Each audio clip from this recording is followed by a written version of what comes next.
નડિયાદના 2 કિલોમીટરના વિસ્તારને અત્યારે કોલેરાગ્રસ્ત જાહેર કરવામાં આવ્યો છે. શહેરના અમદાવાદી બજાર અને શાંતિ ફળિયા જેવા ઘણા વિસ્તારોમાં આજે રોગચાળો છે એ વકર્યો છે અને સરકારી રેકોર્ડમાં આ વિસ્તારમાં ફક્ત 3 જ કેસ કોલેરાના નોંધાયા છે. પરંતુ સ્થાનિક સ્તરે પરિસ્થિતિ ગંભીર હોવાનું પણ સામે આવ્યું છે.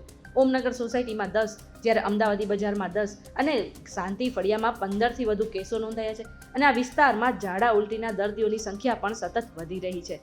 આ વિસ્તારોમાં ગટરનું દૂષિત પાણી નળની લાઇનમાં મિક્સ થઈ ગયું હતું અને આ જ કારણે આજે રોગચાળો છે એ અત્યારે ફેલાયો છે. ત્યારે મહાનગરપાલિકાનું તંત્ર પણ અત્યારે હરકતમાં આવી ગયું છે અને કોર્પોરેશન દ્વારા સર્વેલન્સની કામગીરી પણ શરૂ થઈ ગઈ છે, જેમાં પાણી અને ગટરની લાઇનોનું નિરીક્ષણ કરાયું હતું અને આ દરમિયાન તેમને 3 લીકેજ પણ મળી આવ્યા હતા, જેને તાત્કાલિક ધોરણે રિપેર પણ કરી નાખવામાં આવ્યા છે. આટલું જ નહીં, આ સાથે ફૂડ અને ડ્રગ્સ વિભાગની મદદથી પાણીપુરી અને બરફના ગોળા વગેરેની લારીઓ પણ તપાસ કરવામાં આવી રહી છે. એમાંથી 2 બરફના કારખાના સહિત 9 જગ્યાઓને અત્યારે સીલ પણ કરી નાખવામાં આવી છે. ત્યારે આ બાબતે તમે તંત્રને શું કહેવા માંગો છો, કમેન્ટ કરીને જરૂરથી જણાવી દેજો.